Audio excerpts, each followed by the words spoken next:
All right. Good evening, everyone.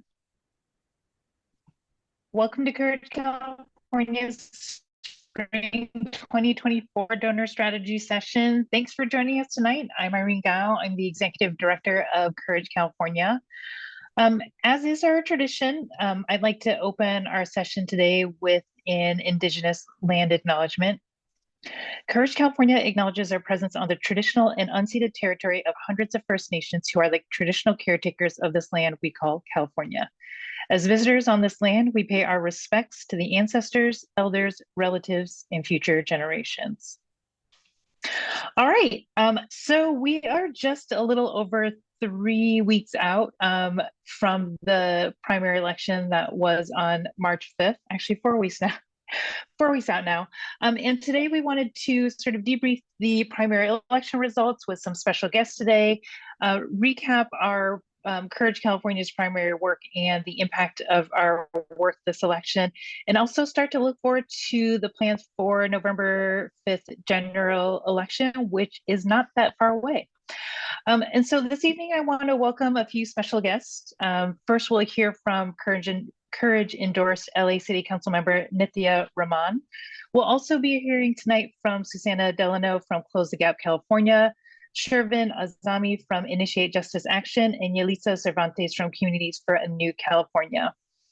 We're also going to be holding some time at the end for some questions and answers, but also since Councilmember Rahman is only going to be with us for the beginning part, we'll also do a Q&A shortly after she speaks as well. But folks are also welcome to put in questions at any time in the chat. All right, so let's go ahead and get started. Let me just dive into some of the top line results that we saw around the state.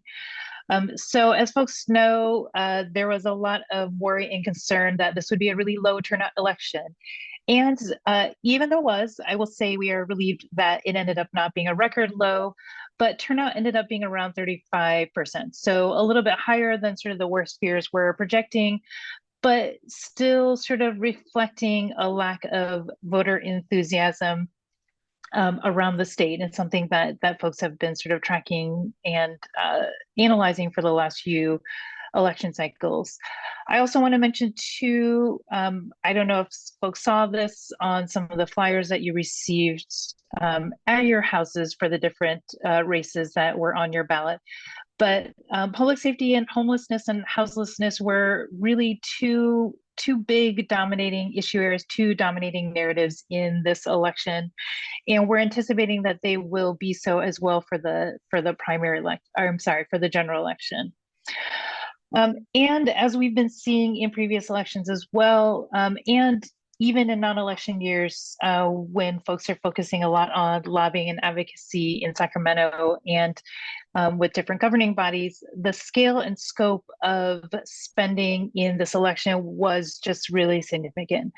So when we look at just the state legislative races and look at spending that was through independent expenditures, so campaigns that are run separate from candidate campaigns and not coordinated with campaigns, and where there is an unlimited amount of money that folks and entities can spend, we saw over $35 million spent on the independent expenditure side on state legislative races, with corporations and industries like oil and gas, Uber, McDonald's, and the California Apartment Association supporting Republicans and moderate Democrats and opposing progressive Democrats. And overall, looking at the results, it sort of looks like the spending was pretty influential in elevating some of the candidates into leading positions and the shaping top two final fields. And so this will be something that will be really important, again, to pay attention to as we head into the general election, with that amount of spending and the kind of spending and the kinds of candidates that they're supporting and opposing. So when it comes to how progressive candidates did, so Courage endorsed 19 candidates for the primary election, won re-elections outright. So we're really excited to celebrate the outright wins in the primary of LA Supervisor Holly Mitchell and LA City Council member Nithya Rahman, who, as I mentioned, is with us today. I also want to mention as well that 11 of our endorsed candidates are heading into runoff elections in their congressional and state legislative races. And I want to especially highlight three candidates who are facing especially tough races against well-funded corporate Democrats and Republicans. So Maricel Rubio in Senate District 9 in the East Bay, Michelle Chambers in Senate District 35 in Los Angeles, and Christy Holstage in Assembly District 47 in the Inland Empire. So that's sort of the general top line results of this primary election. And to speak a little bit more directly to Courage California's work for this election, I want to mention especially two of our hallmark projects that we worked on in preparation for this primary, which ended up being, of course, 3 months before the usual timeline of June that the folks are used to. So in early January, we launched our 9th annual Courage Score, which is our annual report card of state legislators, where we graded for the 2023 legislative session state legislators on 56 progressive bills. And we saw a lot of folks with A scores of 90s and 100s, but we also saw a lot of folks with Fs, so scores of 50 and below, and not a lot of legislators with scores in between. So we definitely saw a pattern this year, again, that we saw similar to other years, that corporate Democrats are not voting on a large number of progressive bills or voting against them. I also want to mention too, to celebrate that we had 16 All-Stars and 6 honorable mentions, 6 of whom were endorsed by Courage in recent election years.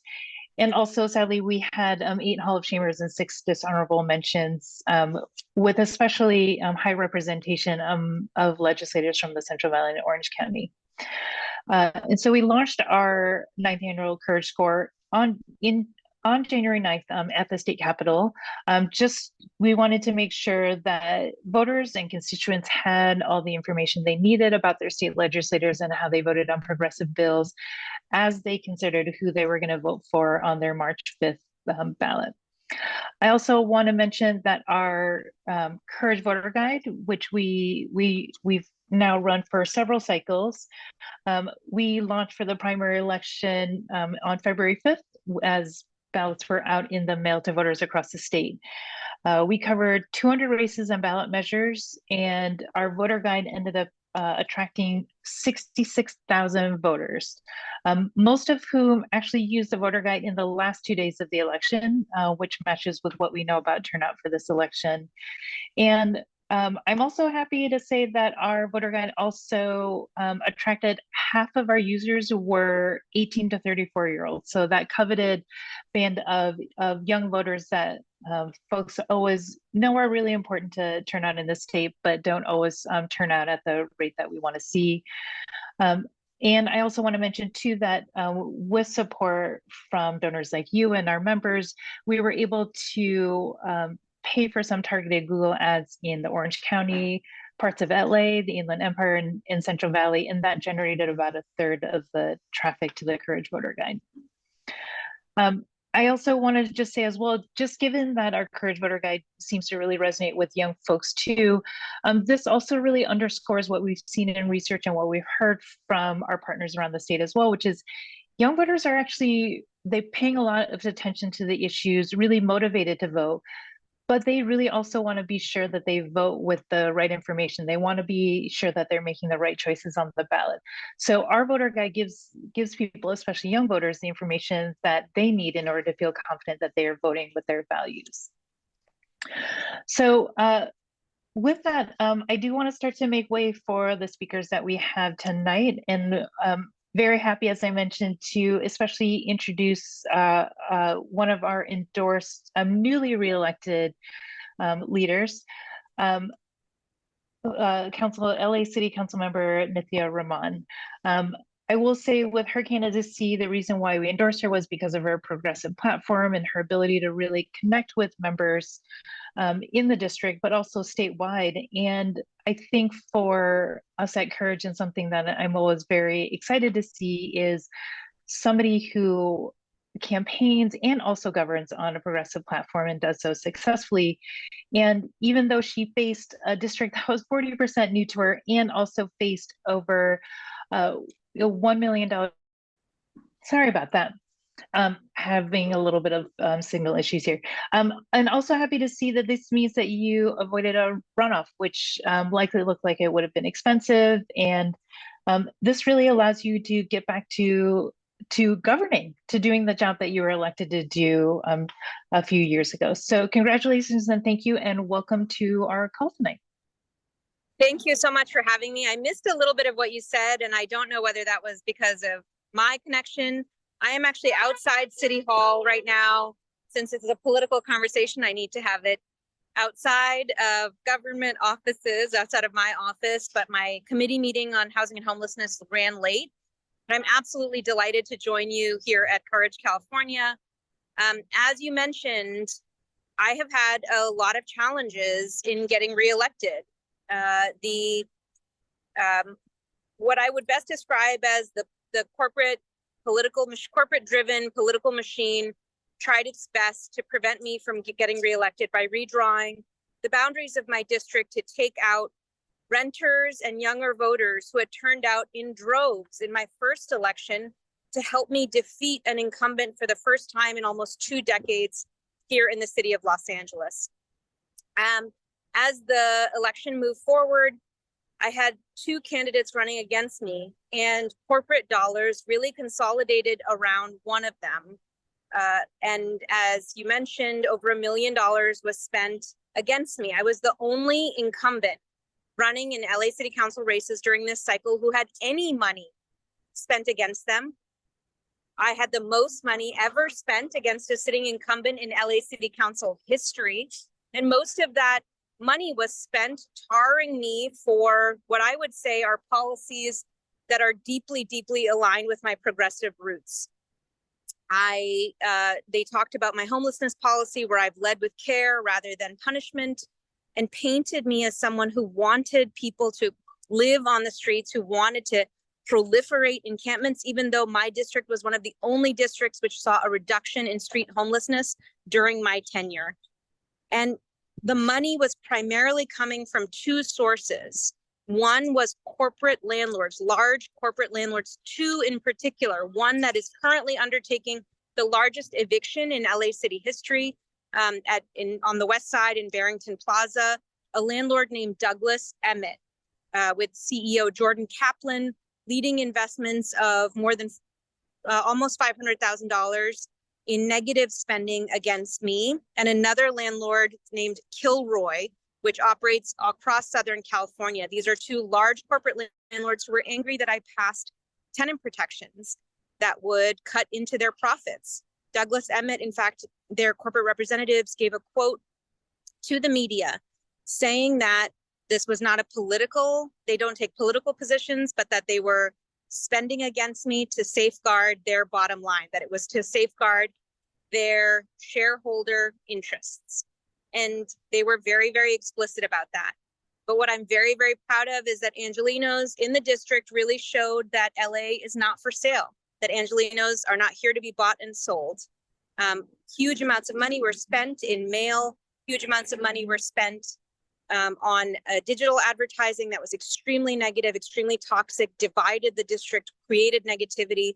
But ultimately, I was able to prevail in the primary, get over 50% and avoid a runoff, which would have been incredibly expensive. I think I would have done better in a more progressive electorate in November, but I'm grateful not to be running anymore. I want to talk to you a little bit today just about what was effective, what the numbers showed us about how you fight back against corporate dollars. One was field. A field campaign matters. The fact that we had invested most of the money that I raised in a field campaign led to real results. Where we invested the most in field were places where I won, and also places where the difference between the number of people in the district who voted for the presidential election but didn't vote for the council election was the smallest, right? So wherever I invested in field, we saw voters coming out and actually participating in local politics in huge numbers. This makes obvious sense If you go and talk to people at their doors, they feel invested in local politics and they turn out in large numbers. This is what we did in the first campaign, and this is what I did in my second campaign.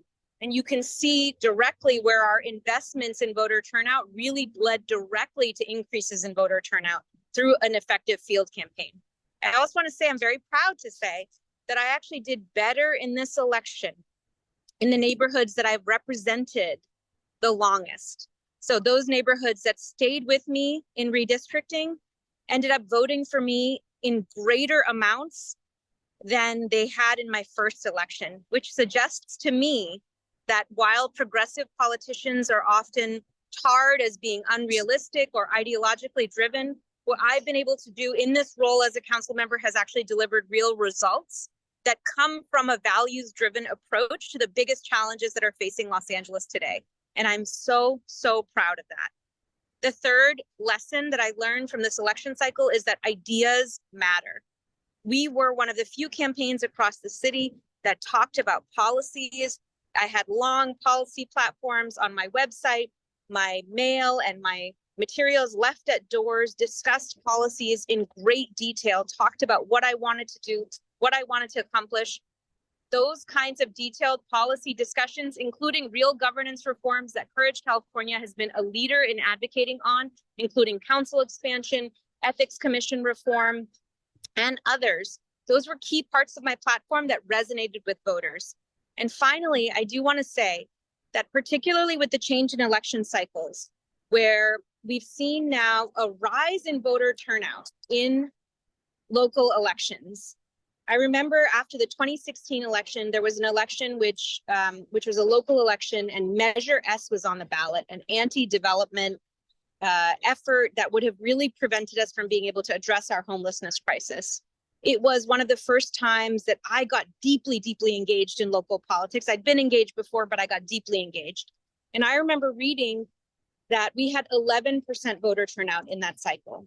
So even in this cycle, where we did have less than what people had hoped, in my district, we had more than a third of voters voting in our council district race, which is so much more than what we had before in local elections. So the kinds of reforms, the kinds of governance reforms, again, that Courage California has been advocating for many years, timing local elections to align with federal elections, ensuring that candidates are given public funds like our city's great matching funds program.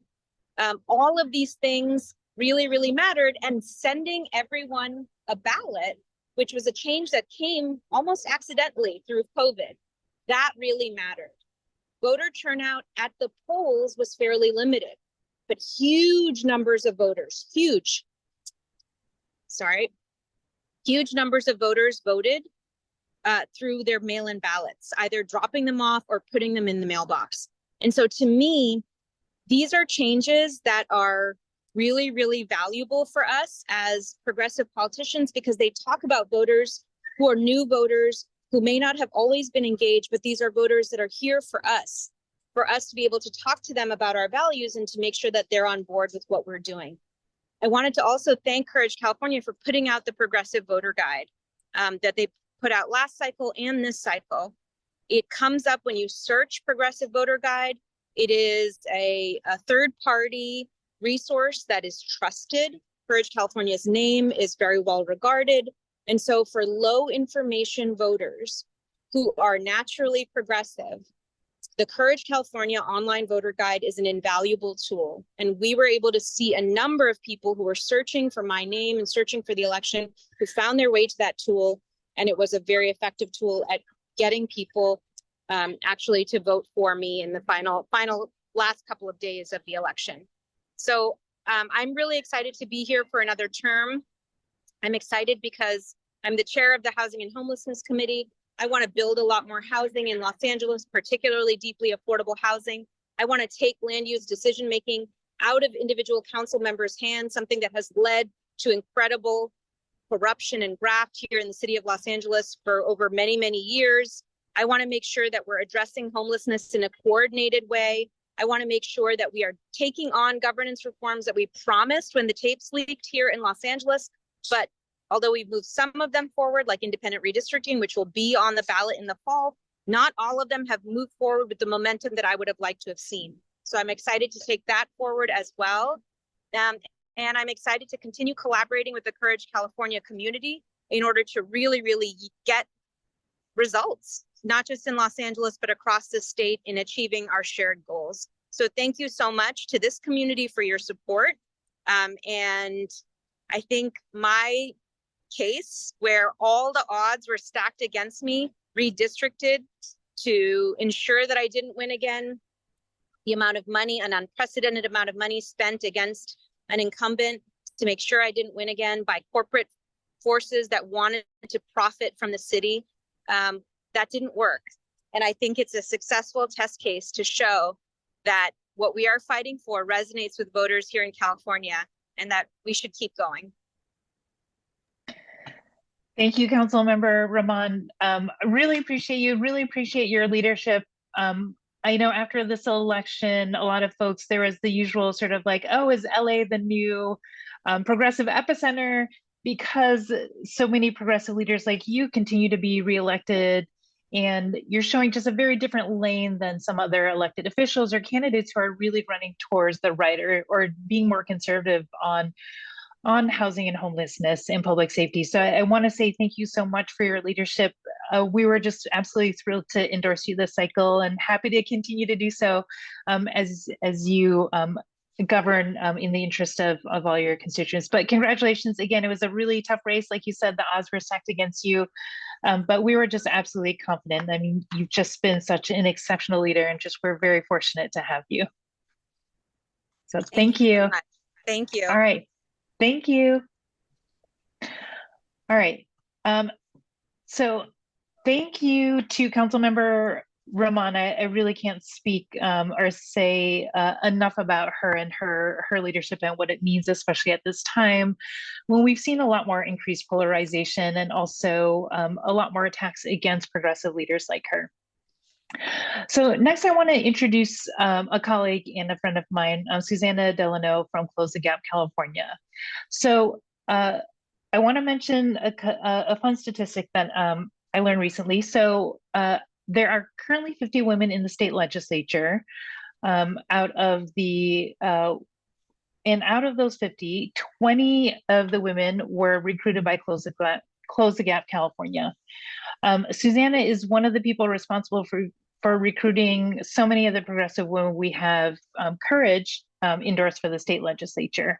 And also a wonderful distinction she has is Capital Weekly named her one of the top 100 movers and shakers in California politics, a list that is just absolutely dominated by top government staff and lobbyists, folks who have been around, very influential, in very like top level spaces of governing and politics. And so having somebody like Susanna, who's a close partner, who's working for our side, is just really significant. It's just wonderful to see Susanna break into that, but also to be recognized for the really important work that she does. So Susanna, welcome. Excited to hear from you. You recruited a lot of these progressive women who ran in for this election, and fingers crossed that folks like Councilmember Rahman are also potentially considering also running for the state legislature or higher office as well as they go. I'd love to hear, what were your thoughts on this primary election, and what this could look like for November, but also for you as you're looking to try to achieve parity in the state legislature. Yeah, how does this sort of translate into the longer term goals that you have in mind? Yeah, well, thank you so much for having me on, Irene, and thank you, Courage. It is so much easier to do the work we do with such strong partners. And Irene and I are lucky enough to be part of a small cohort of EDs and movement folks who keep each other going lots of these tough days. So I'd love to talk just briefly about the election outcomes. I overachieved today and I made slides for you guys. So let me see if this works. I'm going to attempt to share my screen. All right, is that working? Can you see the opening slide? Great, okay. So So with 35 open state legislative seats this year, I just want to congratulate every single PAC, including Courage's, that managed to navigate that and make meaningful endorsements. It was a wild season. And I'm just going to lift up a few of these at the state level. Some of the key wins that I'm excited about when I look to November, up top in those 3 districts where I said help on the way, we have Rhodesia Ransom in AD13, Sasha Renee Perez in SD25, and our Assembly member Eloise Reyes in SD29, really dominating in the primary performance and going up against opponents who really have no chance. So we do need to keep supporting them, but that's very exciting. And in Sasha and Eloise's case, that one of the big impacts there is that we are going to see gender parity in the state Senate at the end of November. It's a lock. Maybe you heard it here first. It's been in the news a little bit too. That has never happened in California history, and it will actually make California one of only 3 states in the country who have achieved that in one house or the other. The other big thing to know about that benchmark is that it's a strong majority Democratic women of color, with many progressive all-stars in that group that we know Sasha and Eloise will become part of. So super exciting. I think I have one more slide on that. But meantime, I just want to recognize it's important to keep supporting our incumbent champions as well. I called that core strength down here with Tina McKinner and Liz in 80-20 and 80-61, so we can keep building progressive power in the Assembly. So just a little more on the Senate parity. I didn't list all the women senators here, but you can see ones in dark blue who are currently sitting. The first 5 there came through Close the Gaps program, and I know are beloved by you all as well. The potentially new women senators are on the right-hand side, and I think I correctly highlighted the ones that Courage has been active in supporting. So you really start to see what that majority looks like in the Senate. Super exciting, lots of firsts there in terms of representation benchmarks. And yeah, can't wait to see it. I think you also might notice here that this is a very Southern California heavy group.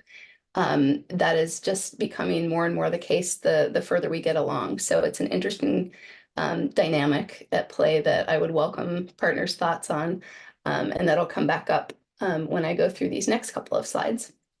Let me put the chat box up too. Feel free to interrupt, or I'll try to look at that if there are questions.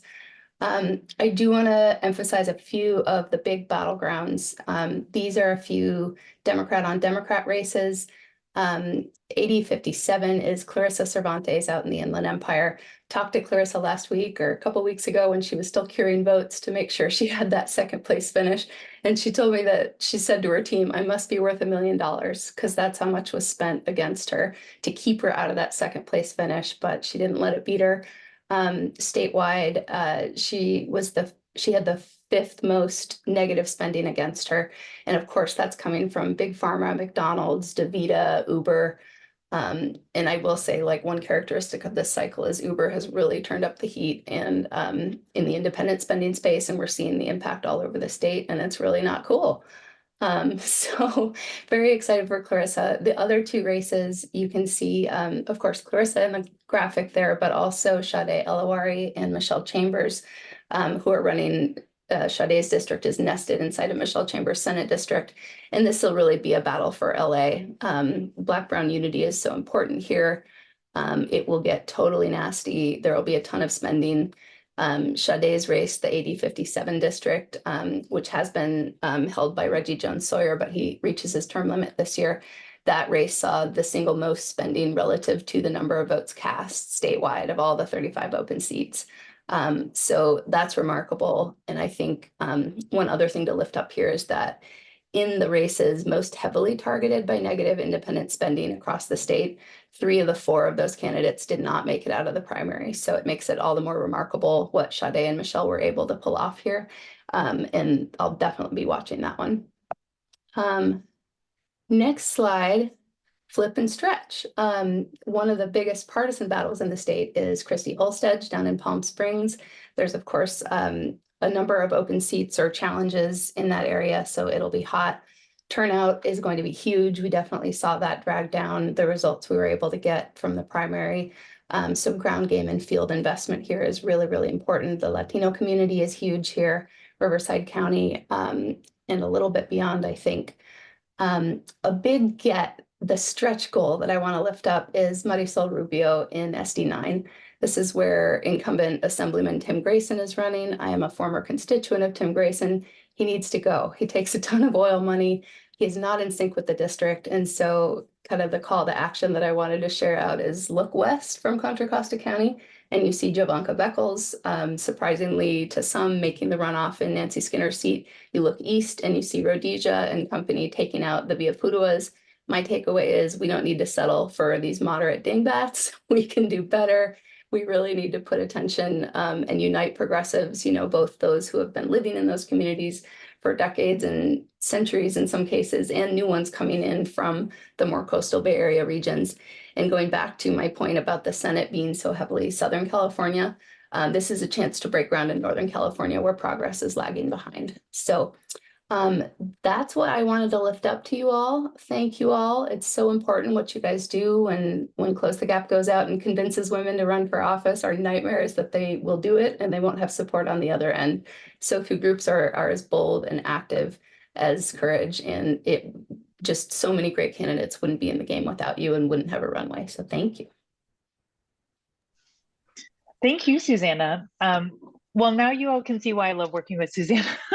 But also, I mean, I think what's really fascinating too is because Susanna is recruiting for cycles way ahead of time. I mean, she's also looking at progressive women who are leading at the local level as organizers, as local elected officials. And so it's just a really wonderful pipeline, but just also a wonderful partnership just because it's important for us to also be supporting, again, progressive candidates, progressive women as they run for office up and down the ballot.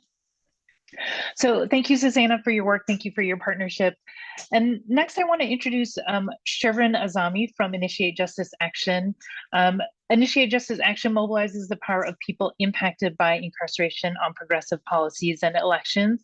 There's many different lanes on which we partner, including the fact that Courage California and Initiate Justice Action we're part of the Dream Alliance lobbying coalition together. And I also want to lift up the work that IJ Action has been doing also as producing voter guides in getting more people sort of involved in elections as well. So Shervin, up towards the top, I was mentioning how public safety narrative was just, yet again, we're seeing another cycle where it was just top of mind in the news a lot. And it was really clear that candidates were campaigning on specific kinds of platforms for using specific kinds of public safety messaging. So I'd love to hear from you sort of what you were also seeing this primary election. What do you think about the results? What do you think this sort of means or portends for November? And how does this also fit into sort of the dynamic that we're seeing at the statewide level around public safety policy and communications and messaging? Yeah, absolutely. First of all, thank you so much, Irene and Courage California for the continued collaboration and for including us on this great meeting. In terms of the role of public safety in this election and in prior elections, I think when the successful recall of Chesa Boudin happened in San Francisco, there were a lot of folks who thought, all right, the time for the progressive wave on criminal justice issues is over. It no longer pays to be progressive, to be someone who fights for an end to mass incarceration, for more prevention funding for our communities, for a divestment from police and greater investment in things like affordable housing, childcare, food security, and things of that nature. But what we saw in this election, especially here in Los Angeles, where I am, was the exact opposite. Councilmember Rahman, who just spoke, she mentioned all of the corporate forces that were funding so much money against her, but there was also the LA Police Protective League, the police association, that was spending heavily in her race and a few other races, close to $1 million just from LAPPL, which is just an astronomical amount of money. But it really demonstrates how the levers of power in many ways are still in the hands of pro-police incumbents and candidates, but we are seeing that start to change. The success of Councilmember Rahman in holding on to her seat, the success of amazing city council candidates like Isabel Jurado in CD 14, Jillian Burgos in CD 2, the folks in the Bay Area that were mentioned, Sade El Hawari, and so many others, really demonstrates that no, it does pay to be someone who says, no, we want real public safety. We don't want the same failed carceral approaches that take so much money away from our communities and leave divestment in the things that actually keep us safe, like housing, healthcare, clean environments, clean spaces for our kids, and so much more. And so, we're really excited about the prospects here in the general election. Of course, we don't make endorsements in the primary cycle. We do in the general election cycle. So we'll be starting that process here soon. In 2022, which was the first cycle that we did endorsements, 6 out of the 8 candidates that we endorsed, which include first-time candidates like Caroline Menjivar and Lola Smallwood Cuevas, won their seats on these progressive CJ platforms. And so we're going to continue doing that work while at the same time, we're actively engaging in opposing a lot of bad bills up in Sacramento. There are, unfortunately, a lot of like it was mentioned by Susanna, I believe it is, there are a lot of moderate dingbats that still control the narrative up in Sacramento. And we're seeing so many bad bills around trying to bring back the war on drugs, trying to include all these new enhancements for retail theft. We are pushing back and saying, no, we need more investments in our community. And during, a historic budget deficit, we should not be putting over $14 billion annually into the state prison system. We need to be putting those dollars back into our communities, into real prevention that both saves dollars and saves lives. And so, we're excited to roll out our endorsement process. There are a few key races here in LA that we'll be looking into, including Sade's race, John Yee's race. That's another Democrat on Democrat race here in LA County where, we believe one candidate really does have a more robust progressive platform. The 80-44 race where Nick Schultz is running. And also, historically, we have not done endorsements for city council. But again, given the importance of the CD2 race with Jillian Burgos and the CD14 race with Isabel, and of course, protecting our great district attorney, George Gascon, we very likely will be weighing in on those races. But in the meantime, really appreciate the partnership with Courage California and for including us. And I will stop there. Thank you, Shervin. I also want to lift up the work that you guys do as well on your report card. Just really important to track how, again, like once we get folks elected, how they're actually voting on these bills. And Shervin, I agree with you. I'm just really excited because, again, like it's been a very challenging media environment for public safety. And I feel just very excited, very heartened that we have a lot of progressive candidates and progressive leaders who are not feeling pressured by that media attention to go to be more conservative or to sort of water down their progressive platform. And I think that's going to be something that we're going to be looking forward as well as we head into November. So thank you so much, Shervin. Thank you for all your work and thank you for your partnership. Next, I want to introduce Yelitza Cervantes from Communities for New California, one of Courage California's closest partners, who we've worked with now for several different election cycles, and this one being the first one we'll work with Yelitza. So welcome to Communities for New California, but also to this broader Courage California community as well. Of course, you are focused on the Central Valley, but when I say the Central Valley, I mean, we know the Central Valley is also larger than most other states in the United States. So when we're talking about this region, we're talking about a significant geographical area, a really diverse region. It's a lot of ground to cover, but it's also the place where, again, there's a lot of really exciting progressive young elected officials. There's a lot of competitive House races. There's a lot happening in the Central Valley. So I'd love to hear from you sort of, what is your sort of takeaway from the primary election? How do you feel like what you saw and what you heard from voters directly, what does that mean, or what does that get you thinking about for November? And what are you hoping also people really pay attention to in the Central Valley? Because again, there's so much happening. people are sort of aware of what's happening, especially as it hits the news as we get closer to election cycle. But year round, there's just so much happening in the Central Valley that I really hope people pay more attention to as well. Yes, well, thank you so much, Irene, for inviting me here today and holding this space. As she mentioned, my name is Yelitza Cervantes, and I am the Regional Field Director for Communities for New California. And exactly as everything that you mentioned, the Central Valley is a huge space and encompasses, a lot of different counties and regions. And so there's a lot to unpack there. But I'll just start off the conversation by saying that CNC believes that Latina women and no party preference voters will decide the general election. So based on the results that we have seen and briefly discussed in the primaries in this session, as well as previous elections and our own field work, we have seen that Latina women and no party preference voters are highly influential and will play an important role in future elections. As we know, many battleground districts are, up in the air and will be decided by very thin margins in November. And among these being CA13 and CA22. And just as you mentioned, Irene, spending was very influential in shaping the field. And we can see this with Rudy Salas in CA22 and Adam Gray in CA13.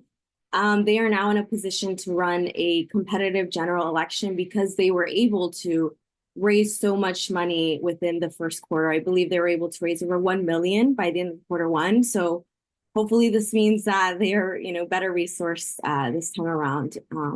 But before I unpack all of that, I'll start off by giving very brief context as to why we as an organization believe that Latina and no party preference voters play this influential role, as well as more information as to what my team and I do here at CNC. So since our establishment as an organization, we have engaged over 900,000 voters via phone banking and door-to-door canvassing across the San Joaquin and Coachella Valley. And we have offices located in these regions that we closely work with, such as Sacramento, where I'm based in and work out of, as well as Stockton, Fresno, Merced, and Coachella. And within these offices, we have facilitated many phone banking and canvassing programs that have led us to discover that Latino majority districts in California can translate to Latino power, specifically Latina power. So the Latino majority districts that I'm referencing to are the newly established 16 congressional districts from the 2020 census, 3 of which are located in the San Joaquin Valley, those being 13, 21, and 22.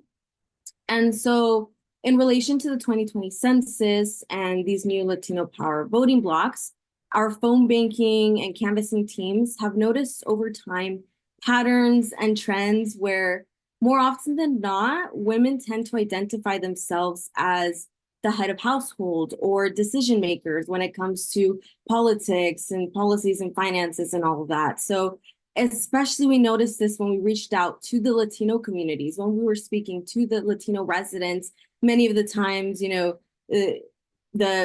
when men would answer the phone, they would say, oh, my spouse handles all of that, or she, she's the one who focuses more on politics and all that. So not only are we noticing this trend within households, but we could also see that Latina voters consistently outperform their Latino counterparts when it comes to voting overall. And so overall, within all the age groups, Latinas are 5% more likely to vote than Latino men.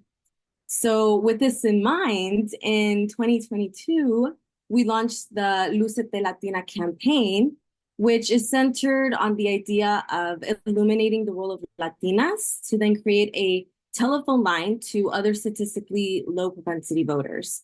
So the objective really of Lucete is to illuminate and propel the power of Latina voters as a means to create and establish structural change throughout communities, the state, and the nation. And so with this campaign, we even launched a 15-video Lucete Latina series, which highlights different women throughout California, some within different battleground districts.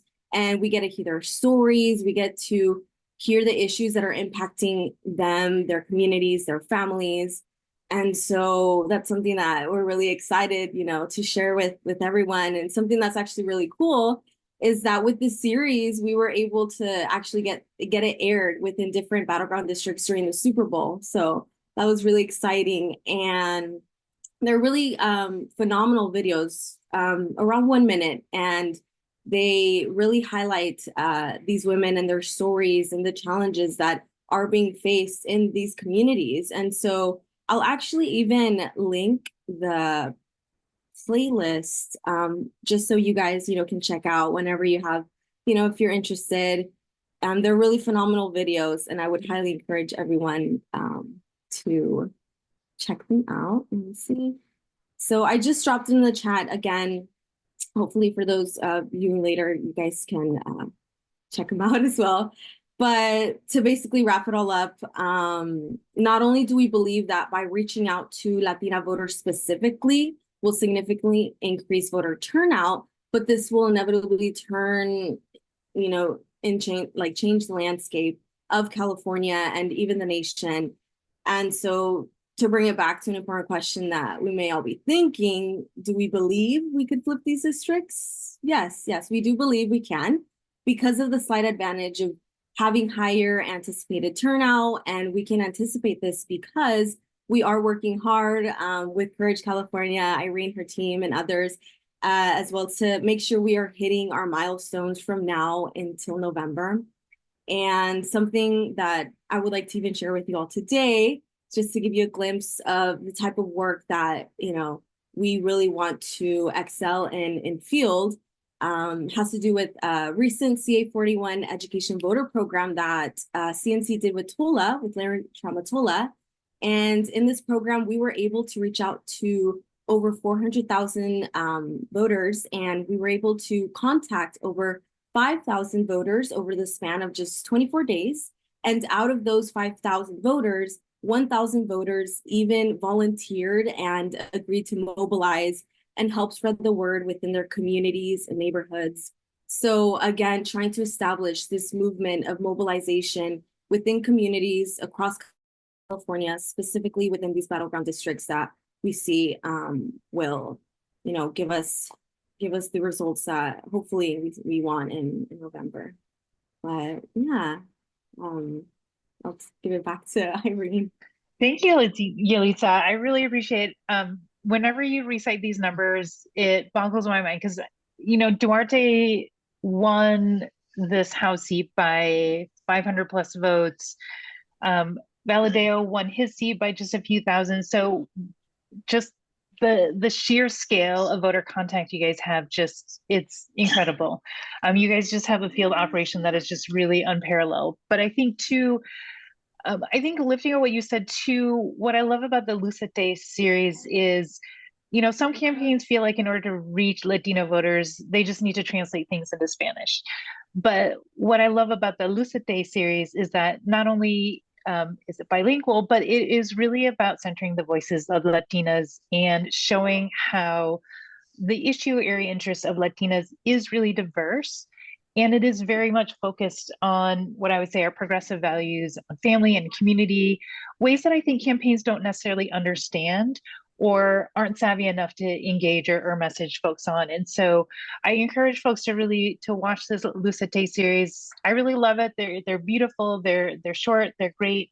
But again, they just speak to the different issues in the different districts as well. I also want to mention too, as Yelitza was saying, that CNC and Courage California are also working together to ensure that these videos and sort of the voices of Latinas really come through in this election. We hosted a town hall just about a month ago, and we'll be doing a few more to try to, again, engage more Latinas in these key districts. So thank you, Yelitza. Thank you for your work. Thank you for your partnership. Really excited about November. Again, like when I hear the work you guys are doing and the ways we talk about partnering together, just make me feel really hopeful that we're going to overcome these very tight margins that we saw in 2022. So I just want to take just a few moments here to just quickly talk about Courage California's own November plans.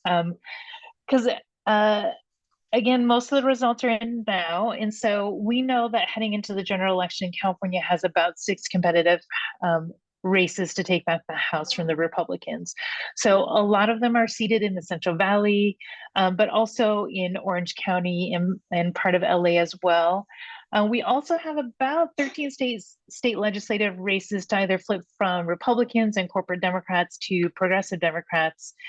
And there are also going to be a lot of tough, very competitive mayoral and local races, many of which were not on the primary ballot, which will only be on November.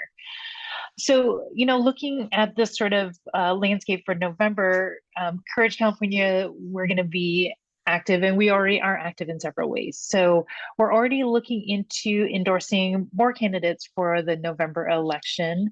We're also hard at work already on our November Courage Voter Guide, and our goal is to try to reach 500,000 voters in November.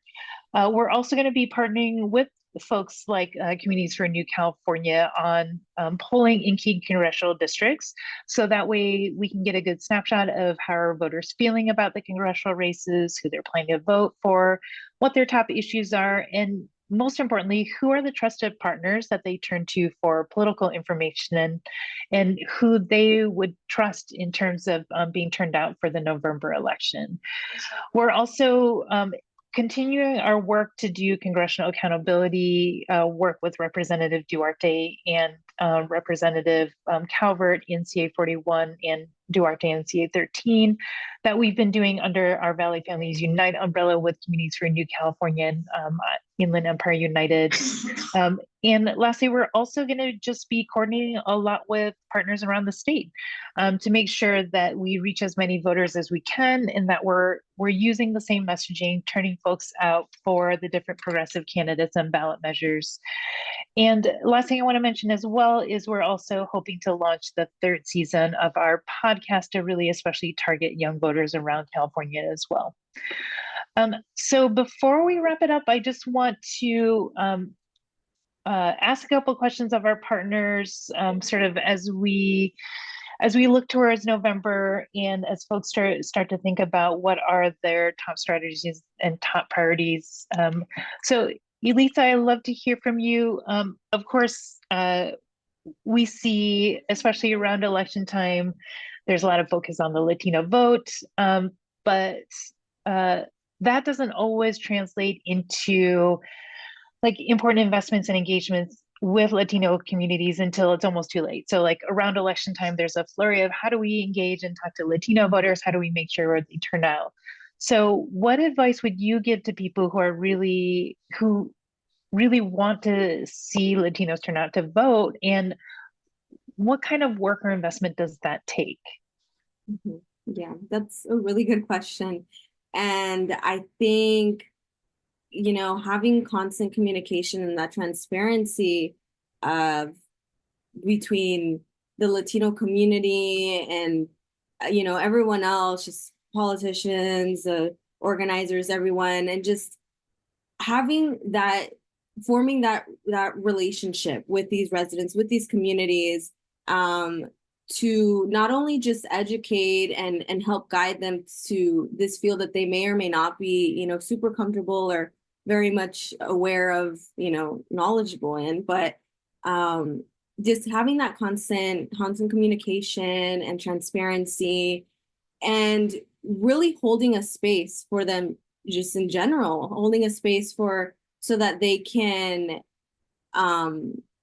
say what is affecting their community so that they know that they are being heard, and having this spotlight on them, at the same time encourages them to realize that, listen, you do have this voice that needs to be heard and can produce, echoes of sound waves throughout California. And so I really think that having constant efforts, not just, again, like you mentioned at the very end, okay, how do we strategize to, at the very last minute, pull these communities into the conversation? I think it's establishing that conversation from the jump, not just, whenever the time comes, opening that space, but just having that constant awareness throughout, even low periods when, with the primaries, as well as when there isn't a general election, just still keeping them constantly in the loop and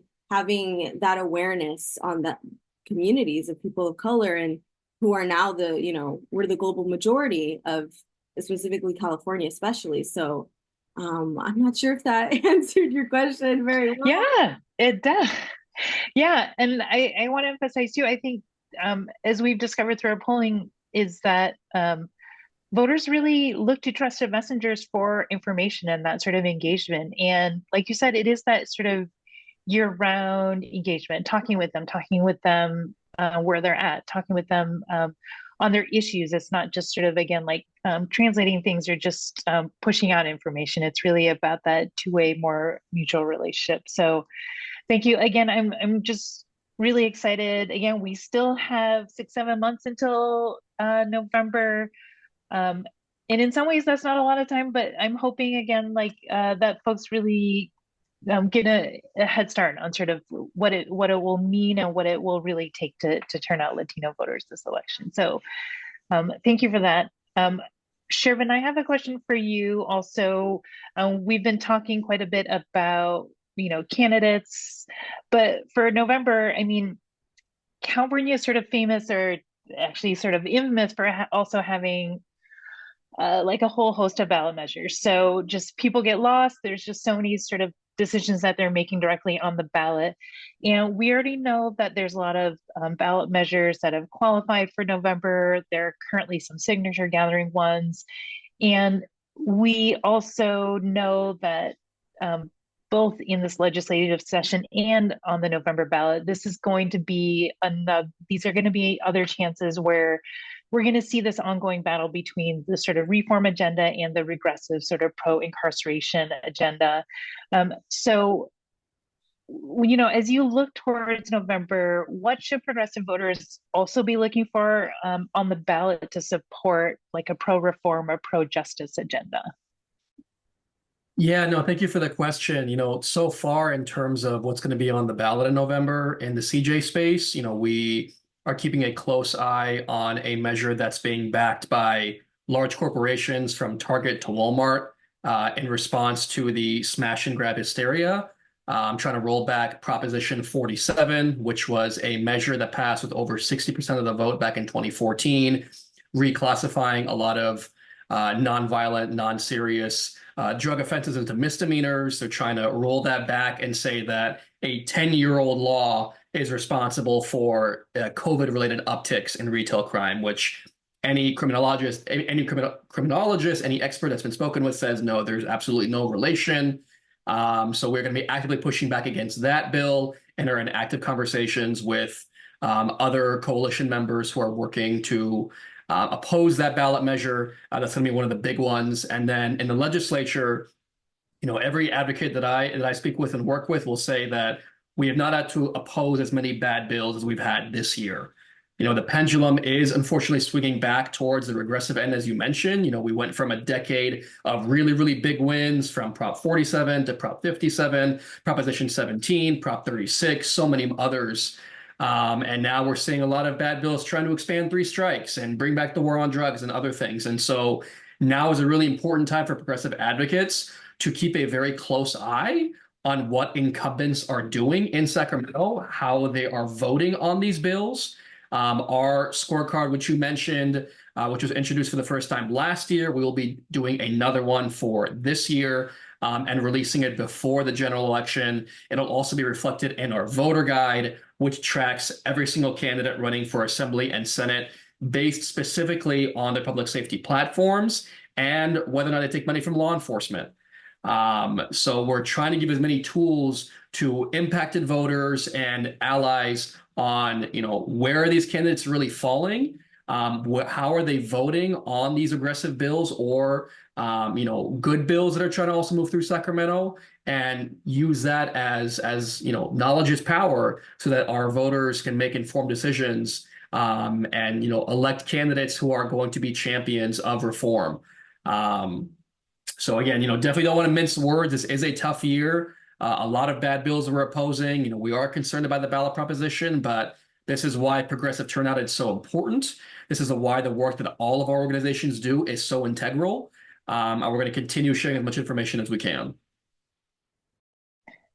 Thank you, Shervin. And I know also we'll be very closely tracking, as you mentioned, the spending as well, because we know law enforcement went pretty big for the primary election, but I know they're going to go really, really big for the November election. And we also know, as we've tracked spending over cycles, that law enforcement tends to align with big corporations, and they tend to also align with apartment associations and landlords. So there's definitely a pattern of this sort of, well-funded status quo entities who really work together to try to block progress at the policy level and at the electoral level as well. And so that's something we'll be paying attention to as well.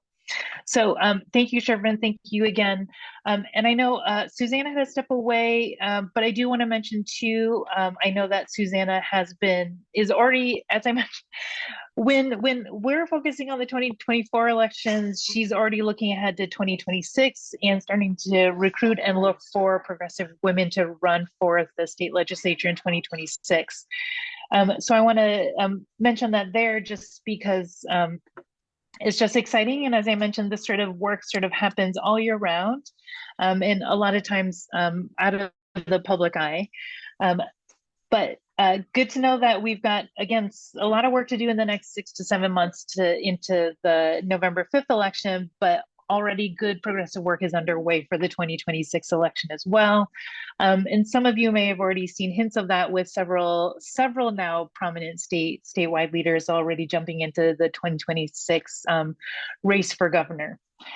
But for now, 2024, as you heard from all of our speakers today, we have a lot of different choices on the ballot between ballot measures and candidates. So really encourage folks to pay attention to the work that Courage California is doing and the work with our partners as well. Oh, and Susanna's back. So while I have her, Susanna, I'm really curious. We've already talked, and I know you're already deep underway in your pipeline for 2026 races, which is sort of incredible to think about. I'd love to hear from you. So where are some of the regions that, folks should be keeping an eye on, where you're seeing some exciting pipeline developments, or, maybe we've been stymied by having a lot of moderate or corporate Democrats or Republicans, but you're seeing some really great local leaders and organizers who might be ready to run in 2026. Yeah, thanks for the question. I'm sorry I had to duck out for a minute if you called me earlier. So yeah, we live in the future at Close the Gap. We've been working on 2026 open seats since last June. I mean, honestly, pay attention anywhere where you have a member of Congress who might decide not to run for re-election, because that triggers all the dominoes. And then also wherever we have current state legislators who might decide to run for one of the open statewide seats in 26, because that's midterm years are when those turn over more. So definitely keep an eye there. I think, Orange County, always a hotbed of activity, and, tons of Democrats there, tons of progressives. But I think as far as the candidate field, I would love to see more people thinking about, current Republican State Senator Janet Nguyen is likely to win her Board of Supervisors runoff in November, and that's going to immediately take away our Senate majority of women, and we'll just have plain old parity, not the majority, as her seat goes open. So, a nested Republican man is likely to run for her Senate seat, and that opens his seat. So that's an area that would be cool to have some more people thinking along those lines. I think there's a ton of activity, especially after the defeat of the recall attempt against Jesse Lopez in Santa Ana. So I have to think there's lots of homegrown folks on the ground who could be ready. Same thing with Central Valley, where we have one of those nesting dynamics. Senator Ana Caballero is termed out in 2026. Esmeralda Soria may run for that seat. She may not. Either way, maybe 2 open seats, maybe 1. So we're definitely active there and talking to a number of different camps of, within the progressive umbrella. So those are a couple, but really anywhere is game. If there's a lot of members of Congress who decide 26 is their retirement year, we're going to start hearing about it soon. And those candidates who are more privileged historically in terms of where they come from, and those who know they have corporate funding to rely on, will be the first ones to get out the gate. So we have to try and match that and get out ahead of them. Yeah.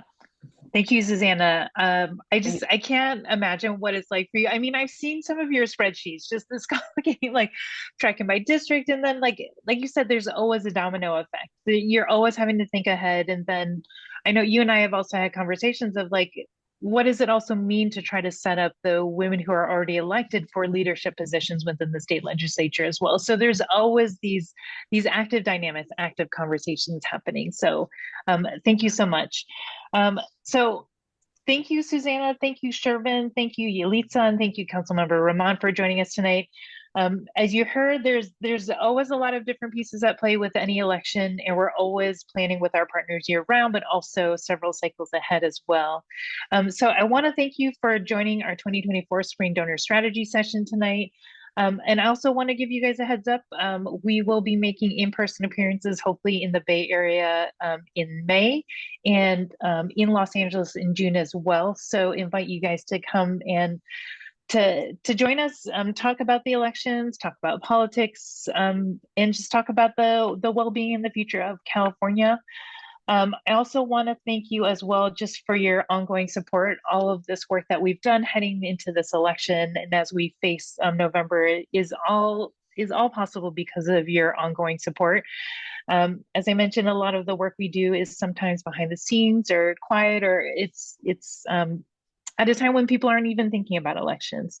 And so it is the support of donors like you who really makes all this work possible. So thank you for your ongoing support. I want to say congratulations again to Councilmember Rahman, who was again successfully reelected in her primary election, but also want big cheers to all of our candidates for their primary wins, and onward to what will be an exciting and important November 5th election. So thank you all so much. Thank you for your support, and we'll be back again soon.